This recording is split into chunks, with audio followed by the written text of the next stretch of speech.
Hello, everybody. I'm probably on the wrong audio, so give me 1 second to confirm. I am. There we go. I probably sound a little bit better now. Welcome to Watches with Dennis, and this is my Saturday live stream, and my StreamYard likes to default to the built-in webcam microphone, which is a garbage microphone, so hopefully it sounds better now that the Yeti is going on.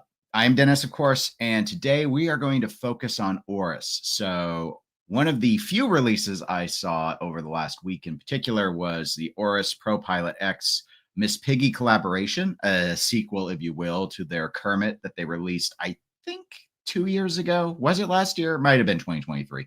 Not quite sure. But regardless, we will go ahead and we will start with discussing that particular watch. And then after that, we are going to go ahead and dive into, no pun intended, though this, well, I guess it's not a pun at all because it's not a dive watch. But we will go ahead and then dive into Oris as a brand, because I did discuss on one of the live streams I recently did that I think Oris is struggling. I think Oris is not in a good place right now. Not necessarily a terrible place, but I want to have a little bit of a conversation about Oris, and ideally with those that are watching live with the live chat, get some ideas in terms of what we think Oris is going to possibly be able to do to improve its positioning. Because I think things like the Miss Piggy watch are an attempt to achieve.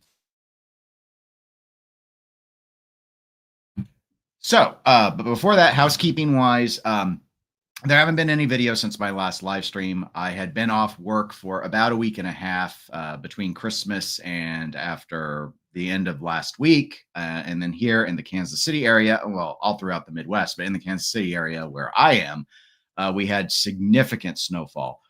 And so because of that, they actually closed the office, all the offices associated with where I work, for both Monday and Tuesday, which is a pretty big deal. My employer had not closed for snow since 2014. So, but they had shut down several of the major interstates in the Kansas City area, which is practically unheard of. In Kansas, we will shut down interstates in the western part of the state because there's less population out there, and they just can't. They're long stretches. There aren't a lot of places to get off of the road in terms of like towns to stop at. So you can have very, very long stretches where you don't have access to fuel and such. And anyway, it's not all that interesting to a watch channel, I suppose. But long story short, we're just not used to that in the metropolitan area with over 1 million people. So very, very different. So I didn't do any pre-recorded videos, though, because I had to get caught back up with all of my work stuff. So while I've had some ideas, I know one of the channel viewers had suggested maybe me talking about some of my favorite big date watches, which I think is a really good idea for a video. I have not been able to work on it because I am undigging myself both out of snow and out of the pile of work that generates when you take 10 days off. On the wrist today is the Baltic Aquascath Bronze Brown. This is the only dive watch I have. And Oris is such a dive watch oriented company, I decided to go ahead and wear it today because I don't own an Oris, not anymore at least. Though the Miss Piggy is not, in fact, a dive watch. So it's one of their pilot line watches. So we will go ahead and we'll get into that. But starting off, I see there's one comment in the chat. So good morning, Kevin. Welcome to the live stream, and congratulations on that fourth interview that you have done related to your work. I hope things are going well for you out in Lakeland, Florida. Okay, so let's go ahead and let's get plugging away here on the watch itself, the Miss Piggy watch that has come out. So in the video description, you will see a link to a blog to watch. There are several websites that have covered this watch in articles. This is the first one I saw, though, so it's the first one that gets to get credit from me. And we'll go over that really quickly, and then we will spend some time talking about Oris, and then that will be the end of this stream, because that's all I got for you this time around. I looked for some other new releases to talk about. Tissot had a couple of things, but I just wasn't feeling it. So anyway, the hit sequel, right? Well, we don't know if it's a hit yet or not, but the sequel to Kermit. We gotta have if there's a Kermie, there's got to be a Piggy. And here you go. Here's the Miss Piggy.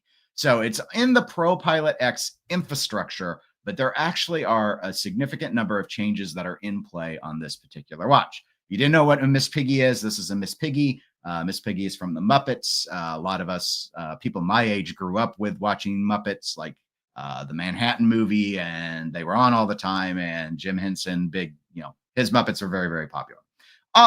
One might even argue more popular than Fraggle Rock, but I remember Fraggle Rock a little bit better.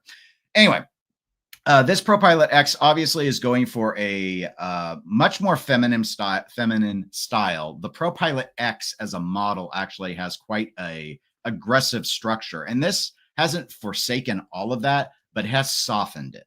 So you can still see that the much like an airplane engine turbine, we still have that knurling that goes around the edge just before the bezel. Maybe we could think of it as the outer bezel, but now they've polished this more interior bezel as we move towards the center of the dial of the watch, whereas everything on the traditional ProPilot X, including the Kermit, is completely brushed. It's a grade 2 titanium completely brushed watch. The whole lineup pretty much is. And then maybe they have one that's a different material. But so they've got that.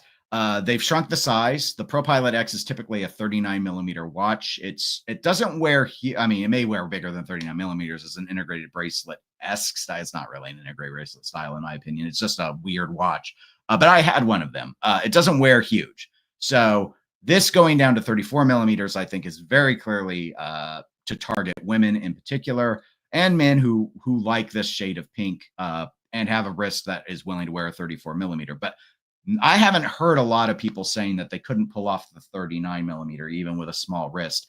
And so that's why I think it's more targeted towards women themselves. Whereas something like the Tissot PRX going down to 34 millimeters, that was designed for like people like my wrist, because the regular PRX wears really big on people like me. But the ProPilot X did not have that problem.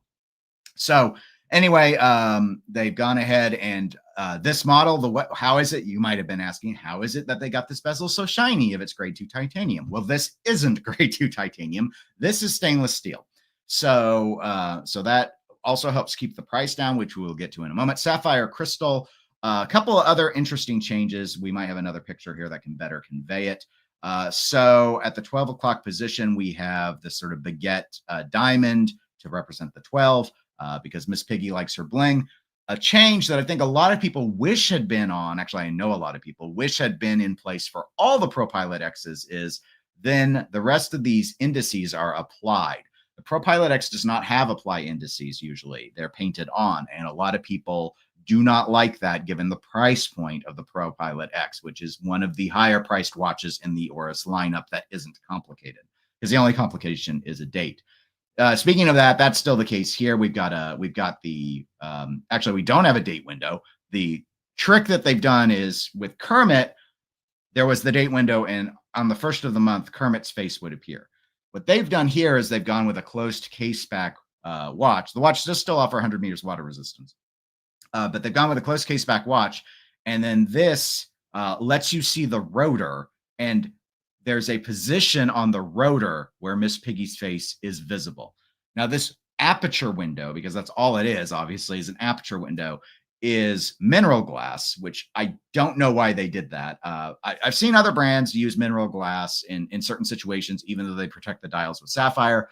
I find that very, very strange, but it is what it is, I suppose. So anyway, and you have your branding. It says Disney because Disney bought the Jim Henson stuff years and years ago. This is also not powered by the Caliber 400, which drives, I think, all the other ProPilot X watches. This is driven by the 531. I don't know anything about the 531. I know this article speculates that it's a Sellita-based movement, which is probably the case because that's generally what Orises are using if they don't use the Caliber 400. And so you get all of this. It's a 4 hertz movement and all the rest of it, but you have the same bracelet design. So it does look just like a ProPilot X, except a lot brighter because it's stainless steel. And it comes in at $3,200, which is not inexpensive. So especially given that this does not use their in-house caliber movement.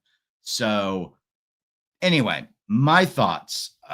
I like that Oris was willing to be bold. Oris often is willing to be bold. It is an independent brand in terms of like this color scheme it's aggressive. This is not a soft pink. This is like a magenta dial, and you've got even darker pink for the indices. So it is pink on pink. So it is very loud as a watch. And if you've not seen the Kermit in person, it's a very loud green. Like it's not like a forest green It's the color, you'd say it's the color of Kermit, but it's I think it, at least when I looked at one in the store, it looked to me more like it was Kermit if he was fluorescent. It was a very bright green. Maybe it's just their lighting, but I mean, it's an extremely bright green that doesn't lend itself to being subtle. And this pink doesn't lend itself to being subtle. So people who like that sort of loud pink might be interested in the watch, but taking it down to 34 millimeters, I think Oris is saying they think women will be the most likely ones to want this watch, which is probably the case because generally women are more willing to wear shades of pink. A lot of men won't wear pink, period. But this is such a small watch that people with larger wrists are in no way going to want to go ahead and get a 34 millimeter, especially because these don't wear huge or anything. But the regular ProPilot price is $4,600. So yeah, you're going down, $1,400, but you've given up quite a bit. Obviously, it's a smaller watch. You can argue that titanium as a metal and stainless steel are of equivalent value, but titanium is more difficult to tool. So some people might be put off by the fact that this watch is not going to have the lightness that the titanium versions have. Okay, there's one baguette diamond on there, but who cares? I mean, sure, it's like anyone's using lab-grown diamonds now because finally De Beers is getting what's coming to him, by George. And diamonds don't have to be special. So that's not particularly impressive. And it doesn't have a date function, so it's less complicated. It doesn't have sapphire on the back. You got this tiny little mineral crystal. And the main thing, you gave up the in-house movement. So, and Oris plays in both ponds. They like to continue to do a lot of the Sellita-based movements, but they've been pushing more and more watches out that use their caliber 400. Now, since this doesn't have the caliber 400, I'm confident this isn't going to have the 10-year warranty that's offered on the Oris watches with the in-house movement. And so you're not going to get those same guarantees. You get the same handset as usual and all the rest of the bracelet. I don't know if there's a shot here of the clasp, but if you haven't seen the clasp of I've got the Oris website loaded. We can look at it in a little bit, but you can kind of make it on the back. The clasp looks like a seatbelt, like on an airplane. That's this line of the ProPilot. It's not that it's a pilot watch by, I think, most human beings' definition, because this watch is not that easy to read. It's not super legible. It doesn't have giant numerals. It doesn't have a slide rule. It doesn't have, impressive loom. The watch case looks kind of like an airplane. That, like the turbine of the engine, the seat belt. That's why it's the ProPilot X. I think it's kind of goofy, but hey, I always like I always like the aggressive look of it. So I don't think this watch looks bad. I would never be interested in getting it, just like I'm not interested in getting the Kermit. If I was to get a Muppet, I would probably get Gonzo. And so we'll see if they do the Gonzo edition. I'll say online, most people think if they're jumping to anything, they're going to jump to Animal next. That it's the most logical one to do would be Animal. But we'll have to see. So I'm going to get caught up with the chat. And then I'm going to use this as my springboard to let us have a conversation about the future of Oris and what we think they may need to do, because I think there are aspects to them, and they aren't new aspects that are concerning, I would say. There are warning signs that Oris is struggling to find its footing, especially in this cooling of the watch market. So I think it's a good time to have the conversation about it. So let me go ahead and get caught up with chat. Koji, welcome to the live stream, and thank you for being a club member. If you were ever to get a dive watch, that Baltic looks mighty nice. The Baltic it's got those vintage vibes, and I'm one of those people that tends to fall into a lot of appreciation for vintage aesthetics. So Baltic, in terms of what they kind of homage, and I don't mean that in the literal cloning way, but they often will take something and then they'll kind of make it their own. I like a lot of what they do as a brand, as a micro brand. So anyway, I decided to give this one a try because I missed having my bronze Tudor watch that I had, but my Tudor was way too big. Now, the Baltic Aquascaf is the same size as the Black Bay 58 in terms of diameter. So I could have done that, but this was a lot more affordable. So I was just like, especially since I don't wear dive watches all that much. This is the first I've worn it in 2025. Granted, we're not even halfway through January yet. So that is not all that impressive of a statement. Patrick with Pocket Watch Time, thank you for being here and for being a club member. I vote no for the Piggy. Actually, I don't know why I emphasized no. You didn't emphasize it. You emphasized Piggy, which I did stress in order to convey the true pigginess of your statement. I mean, I wouldn't buy it. I definitely think having Miss Piggy show up in the date aperture would have been way cooler than hiding her on the bezel. And then you can only see the bezel when it's in that. I mean, you all, most of you who are watching probably have an automatic watch that has a display case back. You know how much it's 360. The bezel has all these positions, and you're going to have to like deliberately want to get Miss Piggy line. Maybe they've got it set up so that when it's on its side, it's going to fall, or if you've got, but like, do you need to put 9 o'clock down and then Miss Piggy will be in the proper position? Like, did they lay it out that well so that the way the weight of the rotor will be that it'll drop into a position, or are you going to be like twisting it and at a 45-degree angle you can see Miss Piggy? You see, these are the first world Piggy problems that we face when we do bezel decoration, when we do rotor decoration, and then we don't even make it so you can always see the rotor. Why not just paint the rotor pink and have Miss Piggy on it and sapphire case back this sucker and show it that way? I mean, there's a display case back on all the other ProPilot X's. So we didn't need to be all cutesy with it. And if the concern was that they don't decorate the 3-2-1 movement, well, they don't really decorate the caliber 400 either. It's not a well-finished movement. So it's serviceable. It's industrial. That's all it is. So Neff, welcome, and thank you for being a club member. Good snowy morning. Well, thank you. There is still a lot of snow out. We did get some snow Thursday into Friday morning, about another, I don't know, I didn't check. I'd say 2 inches, but it was warm on yesterday, so it melted, and I shoveled before I left. The first set of shoveling, I had to take 3 goes at it because we got over 13 inches here. So I did one sidewalk, and then I had to come in and take a break, and I'd do another because my back was starting. I don't have a snow blower. We usually don't get very much snow. We usually get snow every year, but it's not usually enough that I would want to spend money. I'm very cheap. I got a couple snow shovels. So I just want to use those. We have Neff also saying that he is waiting for the Cookie Monster. They probably would do the Cookie Monster over the Gonzo. I worry the Gonzo would be a little too purple in some regards, but Gonzo's a softer blue. Like Cookie Monster's going to be like this. It's going to be super blue, just super blue. And but the existing ProPilot X that's in blue, one could argue it's kind of a Gonzo blue already. And that one was I ended up getting the gray, but it was sort of like, which boring color do I want? Because I like boring stuff. So I was like, do I want the boring gray or do I want the boring blue? And I ended up getting the gray, but it was a close thing. But in the end, gray is a preferred color of mine. So it is what it is. Let me see. Kochi says, I'm with Oscar the Grouch on this one. Bah. Oh, Oscar. See, Oscar could be, now that's Sesame Street and not Muppets, but an Oscar the Grouch. I think someone did do an Oscar the Grouch watch at one point, but Oris could do one. Maybe they could do something where he come out of the little can. I'll get into that because Oris and Complications are not very good friends, it seems. But Tuna says, well, there's always room for Miss Piggy. Well, not in my watch box, but again, I appreciate that Oris is willing to take a line that started very conservative and is willing to be at least bold with the colors on it. Junior Johnson, thank you for being a club member, and good morning to you. Welcome to the live stream. And Joel Bolt, good morning to you as well. I'm glad you were able to be here. And he asks, Piggy Watch seems to be trying to cash in on the pink craze of the pink Tudor. This is no pink Tudor, and that was only popular due to market speculation with false reports. It would be very limited. Perhaps normally watch development takes a lot longer than what I would think would be enough time to react to the initial Tudor pink chrono. That being said, I don't think developing a new colorway on a dial is honestly that hard to do. That being said, this clearly had more thought put into it than just let's take Kermie and turn him into a different color. This, I think, is the only 34 millimeter ProPilot X. So they had to get that case sizing down with the shape.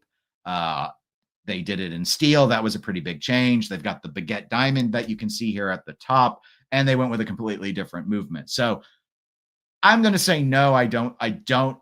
They may have been trying to cash in on a pink craze, but not what Tudor did. Maybe there was some other successful pink watch, and they were like, let's do it. I think this was more of they at some point committed to the idea that they were going to do Muppet watches. And they may have a multi-character deal inked with Disney. And the reaction to the Kermit was very positive. I don't think very many people bought it. But like the media reaction and enthusiast reaction to seeing something that was that bold of a colorway, just a lot of people really respected it. And Kermit is one of those super non-controversial characters. Like, I don't know anyone who hates Kermit the Frog. It's just like, he's got his meme where he's sipping his tea, and he's got his meme where he's screaming, and he's got his meme where he's a Sith Lord. And then there's just a huge fondness for the Muppet movies and all that stuff, and Jim Henson stuff in general. So it's just one of those things where, like, Mickey Mouse is more controversial than Kermit the Frog, mostly because of the Disney connotations to it. And while Disney does own the Muppets, they didn't invent them. So I don't know. I'm probably speculated on that far more than you wanted me to go into. But Tuna says Cookie Monster for me. Good morning to you, Track Vision. Glad you were able to make it. Koji is perhaps proposing a minute repeater Cookie Monster, where when we would push the buttons, he would go nom nom nom nom. It wouldn't really be a minute repeater unless the noms told us the time. Maybe they could just take the movement from Christopher Ward and Bel Canto it, and so at every 12 it just goes nom nom nom nom. I don't know. I don't understand these things with sound. Like, let some sound expert figure it out. Junior says, I've been looking at an Oris Big Crown pointer date. Well, I know Tony, who sometimes is in on the live streams. He has a Big Crown pointer date. One of the ones with the cathedral hands, but they also have one with a more modern handset. So you do have some options there. I think the modern handset was all used the caliber 400 movement. Escape Minute. Welcome to live stream, Thomas. I first saw the Oris Kermit at Watches and Wonders. It was fun, but I was disappointed that Kermit only appeared in the date window once a month. I guess the Miss Piggy will be fun for women. I mean, I guess if by fun you mean let's go and shake the thing around until, like, see where it is. Like, I don't know. With the weight of the rotor, like, how are we supposed to lay this watch down to get it to peek out of the mineral glass aperture? This is a small window.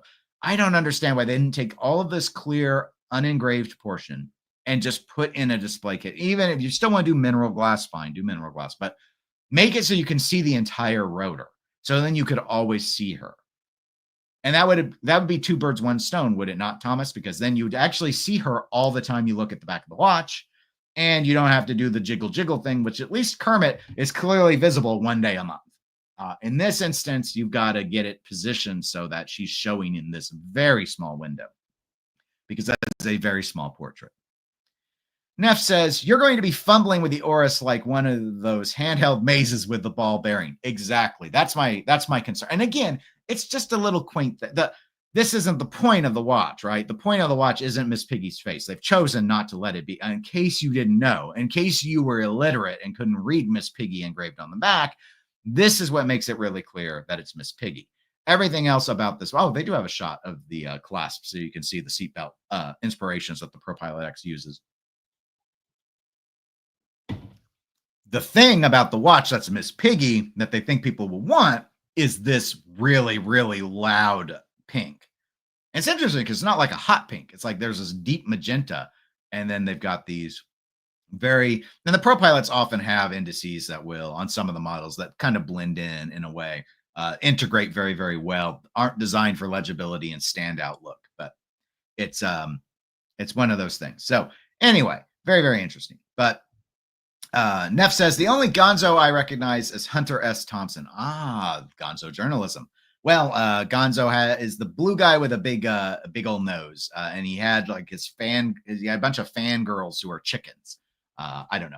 I guess not technically my first, but growing up, the first dog that I as a kid got with my sister was a German Shepherd Lab mix, and we named him Gonzo. So I have fond memories of the name Gonzo, even though he did not look like the Muppet at all, because he looked like a lab. But nonetheless, his name was Gonzo. So it ties in. And we didn't name him for the journalism because we were young whippersnappers and we didn't know what that meant. Okay. Tuna says, to hate Kermit is to hate life itself. It's just one of those unobjectionable characters. Joe Bolt says, I agree with you, Dennis, that this was a huge missed opportunity not putting Piggy in a date window. And again, given the movement they went with, I assume it doesn't have a date window, and it is what it is. Thomas says, my brother learned his animatronic trade at Jim Henson's Creature Shop in London, which is now closed. I have a lot of respect for the Muppets. The Muppets you children, all zero of you watching, you don't know what it was like pre-Jurassic Park.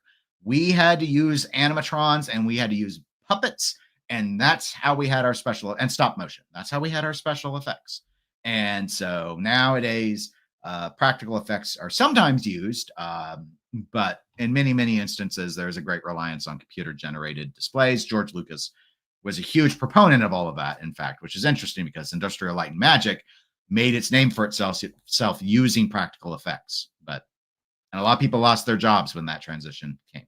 They had the opportunity to learn computer design, but they wanted to build, and it's just a very different skill set for a very different style of interest. Okay, so caught up with the chat. We've talked about the Miss Piggy. So I want to talk about Oris as a brand. So obviously, we all know 2020, and you can enjoy some Miss Piggy while I explain. This is the Oris website. I do have it linked in the video description in case you don't know where Oris is and you don't know how to use Google. So Oris as a brand is very interesting to me because it's a Swiss independent. It's not owned by any of the conglomerates. Very, very famous, very popular brand. In fact, David Dennis, another 99 Cent Club member who is in the live stream saying, "Oh my," I don't know if he said it like George Takei. "Oh my." That's my best Takei impression I can do at this time in the morning, David. But I know David likes Oris. Like, he's mentioned it. Like, I think Oris, David is a Canadian. I think Oris is the official Swiss watch of Canada because he's not the only Canadian I've had tell me that they want Oris or they love Oris or there's just something about the brand Oris that they really, really like. So it's got a lot, and I know a lot of people love a lot of their designs. They actually, in some ways, hit on so many things I think are good. Like their collections. They don't have a bazillion collections. They have currently 236 models across 7 different collections. And if I can scroll it so that you can kind of, I know my head's a little bit in the way. I can get rid of my head for a moment. So you can see the model counts are listed cleanly. Like it's super easy to be able to see. Like, okay, so they've got 72 Aquas. Aquas is a type of dive watch of theirs. That's like their more modern diver. And then they've got the Divers collection. Those tend to be the ones that look a bit more vintage. Then you've got the ProPilot X, which is their more like Miss Piggy, the more aggressive, looks like an airplane thing. But they've also got the regular ProPilot, which they have far more models of because it's been around a lot longer. And that's sort of their easy to read. Like it's more of the traditional pilot watch that I think of when I think of a pilot watch. You've got the Big Crown line, which is probably their most iconic line, in my opinion. And then you've got a few rectangle watches, and then you've got some of their more simple, they only have 2 models of their Atelier watches, which are just like time-only sort of watches. And I don't know what we would describe the Big Crown as. It could kind of be seen as a dress watch. It could kind of be seen as a sort of field watch in the sense of like Seiko's field watches, the Alpinist, because of the cathedral hands. Now, not all the Big Crowns have cathedral hands. So I'm going to add that. But here's the thing. Well, I don't love everything. Like longtime viewers know, I don't like cathedral hands. Like I don't like the look. I find them too old-fashioned and fuddy-duddy. And this is coming from someone who likes Breguet. So I know I like certain fuddy-duddy things myself. But here's the thing. Broadly speaking, every single one of these categories I like. I like the look of the Aquas. And I like the classic divers. I owned a ProPilot X. And I like this conventional almost Flieger A feel, or something. The ProPilot line feels like something that would have been right at home with IWC. The Big Crowns, the idea of the pointer date itself, I like that concept. Rectangular watches, of course, again, it's not just tanks and reversos out there. Seiko had a tank-esque style watch, and this rectangle, the Oris one, it's actually a pretty good looking watch. And of course, who can hate very simple time-only watches? They're inoffensive. So, like, broadly speaking, I think they have a really attractive collection of watches. Now, what we get within them, varies quite a bit. They do a lot of things with color. I mean, we were just now talking about this Miss Piggy here and how it's so bold with its pinkness and all the rest of it. But they've done this all the time. And it's not just the Kermit. Like, they have deep purples and deep blues. They've got all these things. They play with color a lot. So why does Oris struggle? And the way I'm going to use Oris as my example of struggling is there is so little reason to go and buy an Oris retail. Now, there are apparently, for whatever reason, a ton of Oris clones out there. And to me, it's shocking that there are so many fake Oris out there. But again, all of Canada loves Oris. So maybe it's their fault. I don't know. but there's a lot of faking that goes on. But a lot of reputable used dealers have Oris watches, but they take a humongous hit secondhand, and they show up on the gray market very, very quickly.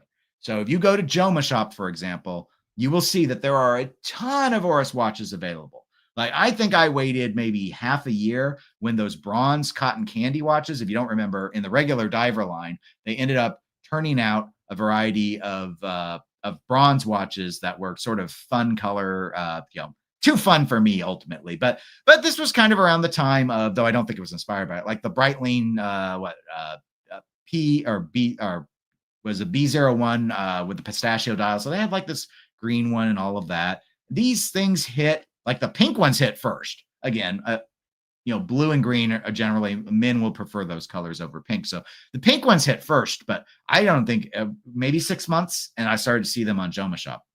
My ProPilot X that I bought, which is in the ProPilot X line, I bought one of the most boring ones you could, which was this gray one. You see this retail price? If you can't see it, I'll tell it for you. It's $4,600. That is a lot of money for an Oris, in my opinion. And I got it with like 9 years, because the warranties transfer. They hadn't even activated the 10. I got through Bob's Watches. That's where I bought it, if you want to know. And I don't remember what I paid. I think it was under $3. I think. I don't really remember. I could go back and check. I paid a lot less. And when I sold it, and I put a number of scratches into the titanium clasp and such, when last year I sold 6 watches. It was the last one. I listed them all at the same time. It was the last one to sell. And I was the cheapest one on Chrono 24 by a lot. And it still and I was able to transfer the warranty. So the new owner got like 8 years, 10 months left on the warranty on the movement, because Oris lets you transfer it. So it's like, I had the box, I had the papers, I had the warranty, and it wasn't even, I didn't even get half what this retail price is. So, and that's fine. I don't expect watches to appreciate. My point about it is, that's not a good sign when you know that this stuff is going to be so easily found on whatever market you're looking at. So it's those sort of things that I think have put Oris in a bind. So I want to have a little bit of a discussion on that, but I need to get caught up with chat because I see it's been scrolling and I'm going to fall behind otherwise. So I'm going to go ahead and do that. Tuna says, Oris sounds more like a brand of mouthwash. No, Tuna, it doesn't. It doesn't sound like that at all. Brent, good morning, and thank you for being a club member. Hope things are going well for you. Tuna says the rectangular looks interesting. I will go ahead and pull one of those up for you. They've got them in. I think I saw a review. It might have been the Night's Watch YouTube channel. It was years ago, but maybe of the red one or something. But again, it just, I kind of get some like Cartier Must vibes out of it, but it's got its own look. I mean, the only thing I really don't care for is, the date window it's very small and it's not color matched, but I mean, at this price, I wouldn't have expected it to be color matched, and it's $2,300 new. And this model is apparently not available online, but yeah, I mean, from the video footage and stuff I've seen, it looks pretty easy to wear and stuff, but unfortunately, they only have a couple photos here. But anyway, I'll have that popped up for the time being. Let's see. Neff says, I really like my Aquas. I'd like to see Oris do a traditional dress watch, of course, and an integrated bracelet watch if it were unique. And let's see. Brent agrees. There's zero reason at retail to go with Oris. And obviously that's a problem because that's where the brand makes their money. Peter, welcome to the live stream. Have you seen the G-Shock newer metal 2100 series with the green, orange dials, etc.? Basic module, but I got the green one last week. I really like it. I mentioned them because of the colors. Vibrant. I've probably seen some photos. I have not seen one in person, however, but congratulations on the new watch, and I hope you enjoy it. David says, as a Canadian, I think Oris has an understated look, heritage, and style. That's very Canadian culture. Okay, well, that helps, because I didn't understand. Like, I wondered if maybe they used to have a deal with the Canadian military or something, and that built up their repertoire in the nation. Neff says, I got my Oris from Joma Shop. Perfect gray market watch. Was $1,600. Definitely worth the price. I got an Oris pointer big date as a gift for someone. I used Joma Shop, and I think I paid somewhere in the neighborhood of that, what, 1500? Yeah, like the 14 to 1600. And I think they still have the watch, so I assume it was a good gift. But anyway, yeah, no, it was, and I knew to look there because I had been looking myself.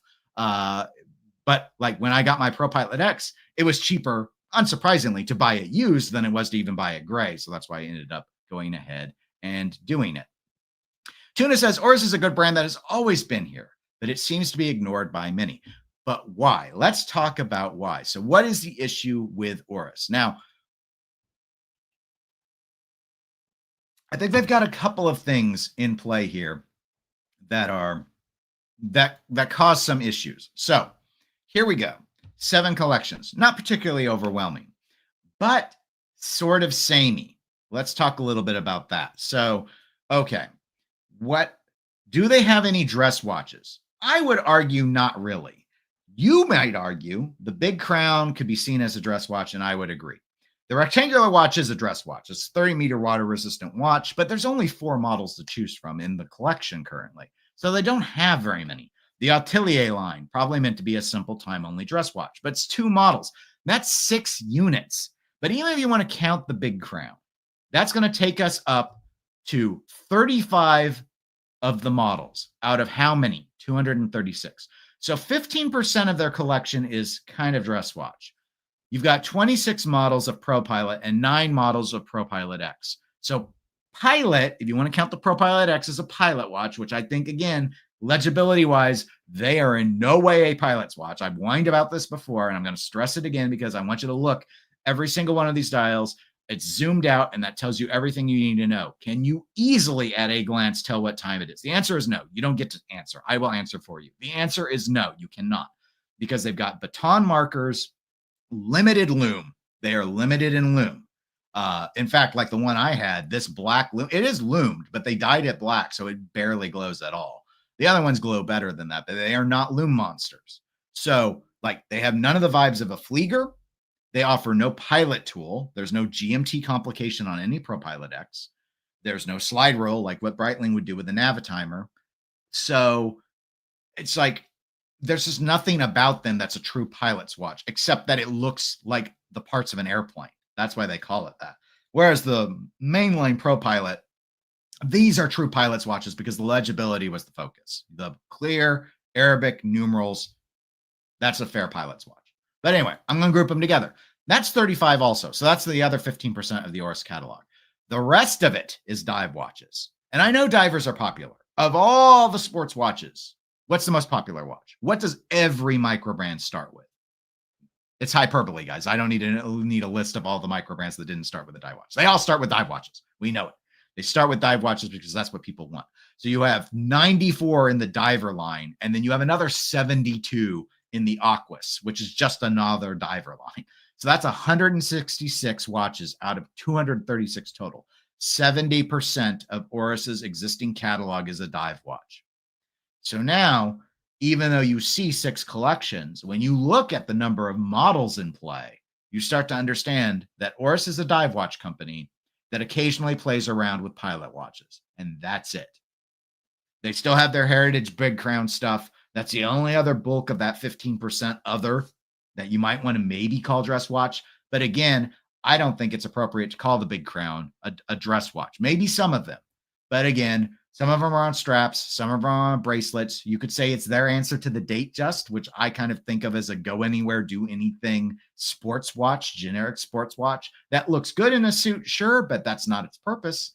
Yeah, and again, they play with their metals and stuff. So you've got all like the bronze ones. You've got these other inspiration ones. You've got like these newer ones which don't have the cathedral hand. So they've got, I mean, and this one's like it's got a small second. This is where they've started to play around a bit. So anyway, so one thing I would raise is maybe what Oris would need to do to better define itself is to branch out more into a new category. Field watch could be an area. Whether you want to argue the Big Crown is a field watch or not, a more American field watch would be my response to it. The cathedral hand look is a Seiko style field watch. And I know people love the Alpinist, and I know a lot of people also hate the way it looks. And I've got a different handset available for that, but maybe something simpler. Again, These big crowns, much like their ProPilots, love to have lots of text, lots of Arabic numerals all around the dial. Where's the more simple? Where's their Explorer? Where's their version of the Explorer? They could do something like that. Another thing, as was mentioned in the chat earlier, is could they not start to do something much more explicit in the realm of a dress watch? Yes. I don't think dress watches are a great path to finding a whole lot of additional sales, but it's an area where it's like people have appreciated the look of the rectangular watches. Why is this Atelier line limited to 2 models, a black and a green? Where's the blue one? I mean, come on. Everyone who's got a dress watch in black and has to have one in blue. Where's the one in white?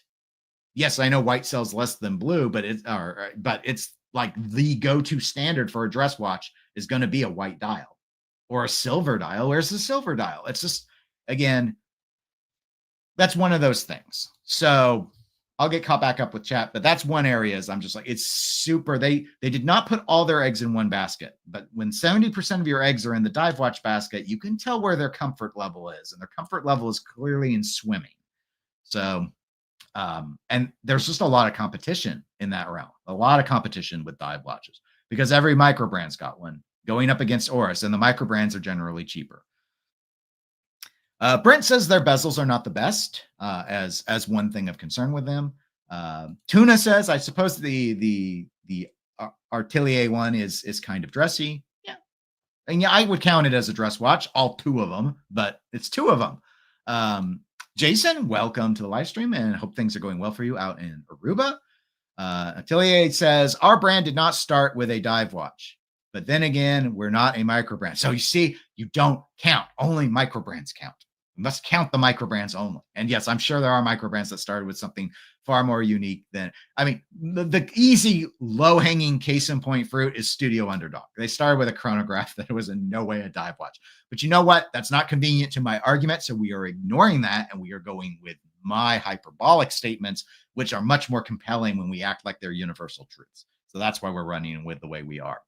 Neff says that bronze and burgundy is a chef's kiss. And I think you mean this. If I didn't have the color scheme, I love the look of oxblood against bronze. Like this red, I would describe as an oxblood color. I really like the way it looks.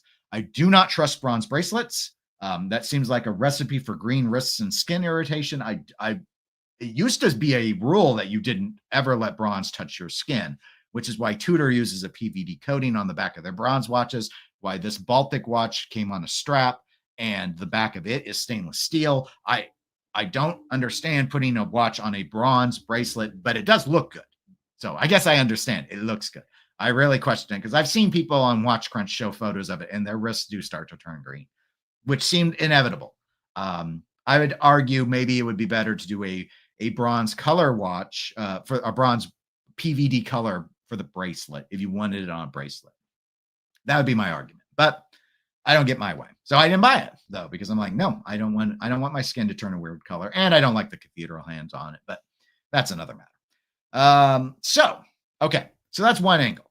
Another angle is going to be pricing, right? So Oris obviously needs to sell watches, and I think they're seeing a lot of competition, a lot of pressure from Christopher Ward, another brand that loves to play in the dive watch space, doesn't just play in the dive watch space, but a lot of I'd say they made their bones like everyone did on dive watches, and they've branched out since then, but they still have a lot of dive watches that are exceedingly popular and also exceedingly better priced at retail than Oris at retail.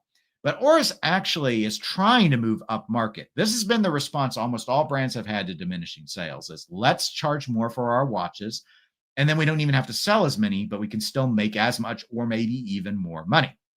Makes good sense, right? Good strategy, right? Well, kind of a good strategy if it works. I think what Oris is doing right is, unlike Tudor, they are not just dumping all of their Sellita-based watches and saying, we're not going to make those anymore. So they're basically trying to broaden their feet and say, we want to work in both pools. We're going to have a foot in the Sellita-based pool, and we're going to have a foot in the in-house pool. The problem is the watches look the same in many, many instances. So you start to ask yourself, if I don't have to buy the in-house movement, unless I'm motivated by the in-house movement, why would I do it? Now, This is not going to be the best example, but I'm going to use it as the most recent example. So we have the Miss Piggy, $3,200. That's pretty high for a non-in-house movement watch out of Oris, but it still is significantly less than the $4,600 that they ask for most of these ProPilot X models. Obviously, the one with the laser ablated or whatever they did for the dial one is actually 5,500, which I remember when that came out, I was like, you've got to be kidding me. But anyway, nonetheless, and Kermit's a little bit more than the other ones because you got to pay for the license for Kermit. So he's 4,900. So, okay, but this one's also a smaller watch. So there's that. But looking in like the Big Crown line is a good case in point. The cheapest retail watches that I know of from Oris currently, I believe, are $2,200. And you can find some of them in the Big Crown lineup. So you see some of these, which are even like the limited edition, like the Hank Aaron limited edition baseball watch, 40 millimeter watch, $2,600. You've got some of these other ones, $2,100 for just a regular Big Crown pointer. So maybe $2,100 might be the lowest here on strap. $2,400 for a Big Crown here. But now let's go ahead and look at like the caliber 475. Now it's up to $4,800. Pretty big jump. Another one, $4,100. Pretty big jump.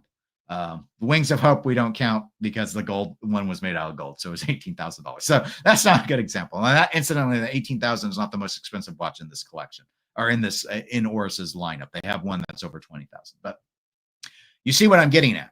The pricing is all over the place now. So we've got like $2,200 on the low end, and then we start saying we want to go ahead and throw in some fancier sorts of things, and we start jumping up like the altimeter watches, $6,000 plus dollars, GMT watches $3,400, $5,000.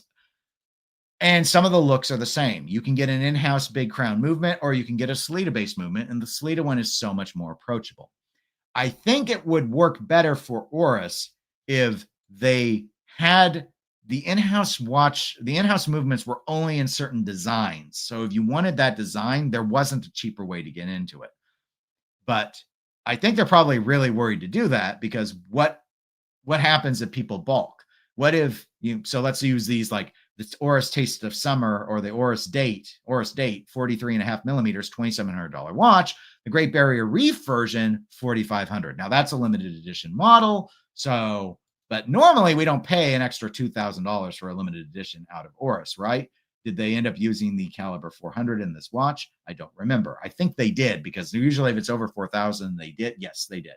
So, okay, you get the 5-day power reserve out of that versus if you get the one with the Sellita base, you're not going to get the 5-day power reserve. You're probably going to get a 38-hour power reserve, but you get the water resistance of the 300 meters and all the rest of it. And you end up, 41 hours of power reserve because they're using the caliber 733. But my point is you save $2,000. You save almost $2,000 on it. So, and the look, it's the same bezel design. It's the same handset. It's the same watch. You're paying $2,000 more, $1,500 to $2,000 more to get the in-house movement. And for a lot of people, as cool as the movement is, 5-day power reserve, 10-year warranty, but it's a lot of money. And if you rotate watches a lot, or if you're going to wear it all the time, you don't care about the power reserve. And if you rotate watches a lot, you're not going to care about the power reserve because if it's one day or 5, it's going to be out of juice by the time you put it back on the wrist. So Oris has put themselves in an interesting position where they have a really compelling in-house movement, but because the watches that they often stick it in look the same, there's not a lot of motivation to do it. The ProPilot X was an example where I thought they did it right because the ProPilot X had been until Miss Piggy only caliber 400s. So it was only for the in-house movement. The ProPilot would let you have a non-in-house, but not the ProPilot X. But now they've deviated from that with Miss Piggy. So I think it's that as well. I think that they've straddled the line a little too much. They want to have certain types of Aquas with a different look that all have the in-house movement. You need to force people into it because to a lot of people, getting the watch for the in-house movement is not enough reason to pay over $1,000 more than a modified Sellita. I think that's kind of where it's at. So Okay, let me get back caught up with these chats. I think there's only a couple. Oris, according to Neff, does have an ultra deep diver that's fairly reasonable priced for what it is. Yes, that's true. They're not a bad, compared to other retail prices for Swiss watches, they are not a bad brand. They are not it's not like they're ridiculously overcharging people just in general. I think we could argue it on a variety of their watches. But yes, I remember when they had their ultra. I can't remember what the name of it was.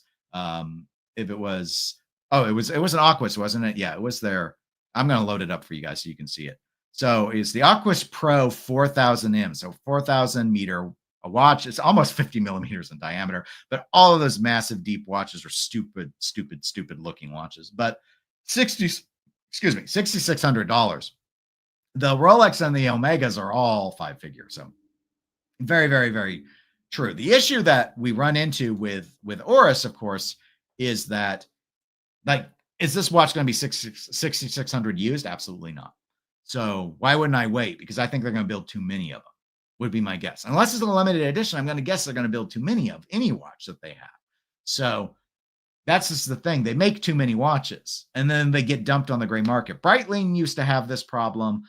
Ball, when I first started getting into watch collecting, Ball was notorious for this. You could find any ball you want. You could find limited balls on the gray market, unworn gray market, and save $1,000 easy. So it's like that. So it's too bad because I think they have such nice looking watches, but it's like, well, we don't want to lose our existing audience. Some people, like, let's use Christopher Ward again as an example. Some people are really frustrated with Christopher Ward because it feels like they're moving away from the price bracket. They're like, we're going up in price. We're doing Bel Cantos and 12s now. Sorry, guys, but they still have their other stuff, right? But the two things look very, very different. Oris isn't doing that. And then you have another side of it where it's like you've got Studio Underdog, where some people were worried because they saw the Series 01 and it was really, really affordable. And then they jumped to the Field Watch Series 02 and it got more expensive, even though it was a simpler watch. And then you have the Series 03 mono pusher, which is quite a bit more than the Series 01, but it's using a better movement. But again, everything it's more and more and more and moves up the ladder. And so people worry that, well, are we going to be shut out? But Studio Underdog hasn't quit making Series 01, so they haven't been. So I think it's right that Oris still does all their Solita base stuff. But when you're just taking the same watches, same hands, same cases, and same bezels and throwing in the caliber 400s and saying, now pay us $1,800 more, why would I? It would be a tough sell. I think it is a tough sell. Jason says, I think Piggy broke Dennis. No, I don't think Piggy broke me, but Piggy's made me think a lot about Oris and makes me think, as I respect the boldness of it, like going out with a watch like this, which is not going to sell great, is a bold move, Cotton. But if we're going to see if it's going to pay off for them, it's not going to pay off for them. These are not going to sell as well as Kermit did. And I guess that's okay. But maybe some people will be like, well, maybe my wife will like it and I'll buy it. And now I'll buy it because it's not a $5,000 watch because we shrunk it and we cheaped out on the movement and we made it stainless steel and all the rest of it. But I don't know. Brent says, whoever came up with Miss Piggy was tripping. Maybe. I think the thought was they're going to do more and more Muppets. So Miss Piggy was inevitable in that regard because she is the companion of Kermit, right? You need Kermit's companion. No, when they start getting to what? Fonzie, that's when you know things are desperate. Yeah, you're really reaching at that point. But Jason also says, I love the Oris tonneau fleegers with the dial side crowns. Very unique look.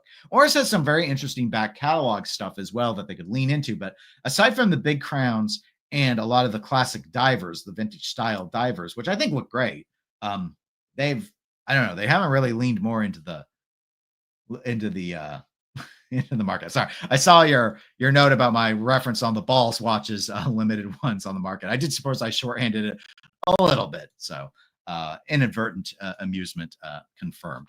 Neff says the only other movement I can think of that, at least in terms of specs, keeps up with the 400 is Blancpain's 5-day movement. In my opinion, Oris's are worth $4,000 to $5,000 easily. I mean, in one hand, I say yes, but on the other, I say you can wait 6 months and you'll get the Oris movement for well under $4,000 and $5,000 unworn off of a gray market dealer because the retailers can't sell them. So they have not, Oris has not found a way to make it so that the retailers can successfully sell that watch at that price because you're competing with Tudor then. And most buyers do not care about a 5-day power reserve. They don't. And it's a nice movement, not a perfect movement. I'll tell you one of the things that I thought was something was wrong with it. It measured fine, like on my time grapher, but when that thing is wound down, you have to wind it a lot to fire that watch back up. And you wouldn't think that's a big deal, except it's like 30 seconds. That's actually a lot of time just sitting there winding. Most watches I have that I wind go fire up within 10. So I was sitting there cranking on this crown going, when is it going to, like, I felt like I had to wind up one barrel out of two, it had to be fully wound before it would kick back on or something. And I looked online and that's a very, very common issue.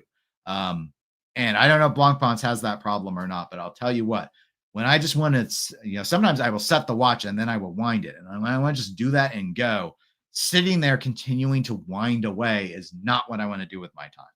So an unfortunate thing that I didn't realize eventually, at first I had to spend a lot more time with the watch to denote that. And it was like, it wound nice. Like it felt good winding and everything, but very, very disappointed in that regard.